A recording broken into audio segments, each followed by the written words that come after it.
जब जीवित बच्चे और मृत बच्चे की अदला बदली हो गई थी, तब सुलेमान ने तलवार मंगवाकर बच्चे को 2 हिस्सों में काटने का आदेश दिया था। यह उसकी अद्भुत बुद्धिमत्ता थी, लेकिन वह बुद्धिमत्ता आखिरकार उस सपने के बाद ही प्रकट हुई थी। इसलिए अगर हम उस वचन के अनुसार देखें तो सपना और हमारी वास्तविकता एक ही है। वह सपना परमेश्वर द्वारा दिया गया वचन है और यह इस धरती पर भी उसी तरह पूरा होता है। इसलिए आप सभी को चाहिए कि अपने अपने सपनों को एक एक करके लिखें, क्योंकि जो सपने आपने पाए हैं वे एक तरह से हमारे प्रभु से मिली भविष्यवाणियों के समान ही हैं। अब तक आपने जो भी भविष्यवाणियां पाई हैं उन्हें एक बार लिखकर देखिए।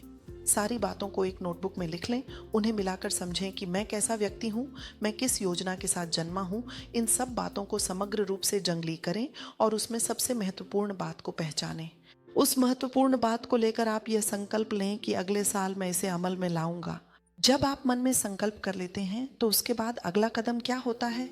अब आपको उसे व्यवहार में लाना है। तो व्यवहार में लाने का मतलब क्या है? जैसे कहा गया है, जैसा स्वर्ग में होता है वैसा ही पृथ्वी पर भी हो। यही बात यहाँ लागू होती है। स्वर्ग में जो पूरा हुआ है वह यह है कि परमेश्वर ने हमें आत्मिक रूप से अपना वचन दिया है। परमेश्वर ने हमें सपनों के माध्यम से, भविष्यवक्ताओं के द्वारा और हमारे दिल में प्रेरणा देकर यह बताया है कि वह हमारे लिए क्या करने वाले हैं।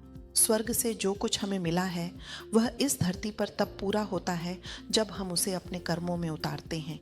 दोस्तों, अगर आप कोई कदम नहीं उठाते और बस खजूर के पेड़ के नीचे मुंह खोले बैठे रहते हैं तो एक खजूर खाने की चाह में ही आप भूखे मर जाएंगे।